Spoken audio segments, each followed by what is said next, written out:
Hi friends, நம்ம விஜய் மல்லி ஸ்டோரியில் அடுத்த செக் பாயிண்ட் வந்துட்டு மல்லிக்கு ரெடி ஆயிடுச்சு அப்படின்னே சொல்லலாம். அடுத்த செக் பாயிண்ட்டாக நிற்கிறது வந்துட்டு நம்ம ராஜிதா அப்படின்னே சொல்லலாம். அவங்க சும்மாவாக இருப்பாங்க. முதல்ல வந்து அவங்க தம்பியோட வாழ்க்கையும் சரி மல்லியோட வாழ்க்கையும் கெடுக்கணுங்கிற விதத்தில் தான் நம்ம மெயின் குறிக்கோளாக வந்துட்டு அவங்க ரன் பண்ணிட்டு இருக்காங்க அப்படின்னே சொல்லலாம். ஸோ அதுக்கான முயற்சிகள் நிறையவே மேற்கொண்டாங்க. அட் அ டைமில் சரி நிஷாவும் சரி அந்த ராஜி சரி அவங்கள குட்டை குளிக்கணும்னு சொல்லிட்டு அந்த ஹனிமூன் ட்ரிப்பை ஸ்பாயில் பண்ணுறது எல்லாமே பண்ணாங்க. அப்புறம் வந்து எல்லாமே ஸ்மூத்தாக அவங்க பாட்டுக்கு அவங்களோட வேலை இவங்க பாட்டுக்கு இவங்களோட வேலை போயிட்டு இருந்தது. ஃபைனலாக வந்து பார்த்தீங்கன்னா மல்லியை அவங்க தலையில் மண்ணு போடுற மாதிரி வந்து இப்போ கதிரேஷன் கிட்ட டைரெக்டாக கொண்டு வந்து விட்டுட்டாங்க. விட்டது மட்டுமா அவங்கள மட்டும்தான் விட்டுருக்காங்க அப்படின்னு பார்த்தா அவங்க ஹஸ்பண்டையும் தூக்கி வாரி கொடுத்துட்டே வந்துடுறாங்க. அந்த ஆர்த்தி எடுத்து உள்ள கூப்பிட்டுட்டு போகிறது மட்டும் இல்லாமல் மல்லியை அவங்க ஏற்றுப்பாங்களா அப்படிங்கிறது தான் இப்போ பெரிய குவஸ்டின் மார்க்கில் போயிட்டு இருக்கு. ஏன்னா கதிரேஷன் பொறுத்த வரைக்கும் இப்போ அன்னபூர்ணியம்மா வீட்டில் இருக்கிற வரைக்கும் தான் வந்து விஜய் வந்துட்டு கொஞ்சமாவது அவங்களுக்கு சொந்தம் அப்படிங்கிற மாதிரி வந்து போயிட்டு இருந்தது. இப்போ கதிரேஷன் வீட்டுக்கு அப்படின்னு போயிட்டாங்க அப்படின்னா கண்டிப்பாக அவங்க பொண்ணை தான் அவருக்கு வந்து ஃபர்ஸ்ட் ப்ரிஃபரன்ஸ் கொடுப்பாங்க.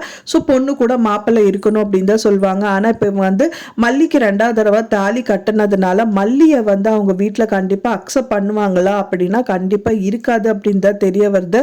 ஏன்னா வந்து என்னதான் அக்செப்ட் பண்ணாலுமே கூட அங்கேயும் வந்துட்டு அவங்க வேலைக்காரியாக தான் இருந்தாகணும். ஸோ அதுக்கு மல்லி அவங்க என்ன பண்ணுவாங்க ஏது பண்ணுவாங்க ஒன்றும் தெரியல. பட் ஆனால் அவர் வாயில் அதாவது கதிரேஷன் வாயிலிருந்து இவங்க 2 பேரையும் கூட்டிகிட்டு போகிறதா தான் சொல்லியிருக்காங்க.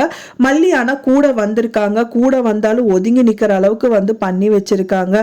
ஸோ ரொம்பவே சோதனையான கட்டத்தை நோக்கி தான் வந்து எபிசோட்ஸ் எல்லாமே போயிட்டுருக்கு. கம்மிங் ப்ரோமோவாவது கொஞ்சம் பரவாயில்ல அப்படிங்கிற மாதிரி காமிப்பாங்கன்னு பார்த்தா ஸோ அதுவும் வந்து இன்னி வந்து அவங்களுக்கு இன்னி என்னென்ன பிரச்சனைகள் லைனாக காத்துட்டு இருக்குங்கிற மாதிரியே தான் காமிக்கிறாங்க. அடுத்தபடியா வந்து ராஜியும் அண்ட் வந்து பாத்தீங்கன்னா நிஷாவும் கை கோக்குற மாதிரி ஏதாவது ஒரு சீக்வன்ஸ் காமிச்சாங்கன்னா போச்சு அப்படின்னே சொல்லலாம். ஏன்னா முதல் வரைக்கும் வந்து 2 பேர் வந்து ஒத்து வராத மாதிரி தான் இருந்தாங்க. அந்த கோர்ட்டு விஷயத்துல வந்து ராஜி பழி வாங்கிட்டாங்கிறதுனால நிஷாக்கு சுத்தமா பிடிக்காம தான் ஒதுங்கி இருந்தாங்க. இப்போ மல்லியே இவங்க 2 பேரும் கூட்டு சேர அளவுக்கு வந்து பண்ணி வச்சுட்டாங்க. ஏன்னா வந்து அவங்க அக்கா உயிரோடு இருக்கிறது வந்து பாத்தீங்க அப்படின்னா நிஷாக்கு வந்து கண்டிப்பா பிடிக்கல. ஏன்னா மூஞ்சி பார்த்தாலே நல்லாவே தெரியுது. கதிரேஷன் வந்து சாமி கும்புறது என்ன அப்புறம் வந்து வேண்டது என்ன கடவுளை இப்போவாது நான் சாகருக்குள்ள என் பொண்ணை காமிச்சேன்னு பேசுறது என்ன அப்படிங்கிற மாதிரி எல்லாம் காமிச்சாங்க. பட் ஆனால் நிஷா அப்படி கிடையாது. ஒரு வார்த்தையிலும் அவங்க அப்பா சொல்லும் போது கடுப்பான மாதிரியே தான் மூஞ்சி வச்சிட்டு இருக்காங்க.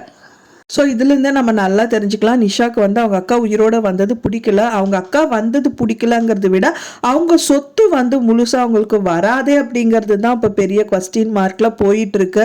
ஏன்னா அக்கா வந்துட்டாங்க அப்படின்னா வந்து பங்கு வந்து டிவைட் ஆகும் இல்லையா. ஸோ அதனாலேயே வந்துட்டு ஸோ நம்மளுக்கு சேர வேண்டிய சொத்து வந்து இன்னியும் வந்துட்டு பறிக்கிற மாதிரி ஏதாவது விஷயங்கள் நடக்குது.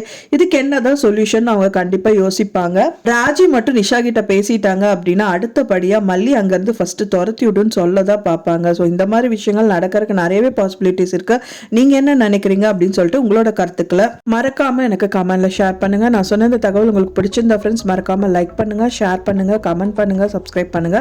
மேலும் இன்னொரு மல்லி சீரியல் அப்டேட்டோட நெக்ஸ்ட் மீட் பண்றேன். தேங்க்ஸ் ஃபார் வாட்சிங் வீடியோ ஃப்ரெண்ட்ஸ். நெக்ஸ்ட் வீடியோல பார்க்கலாம்.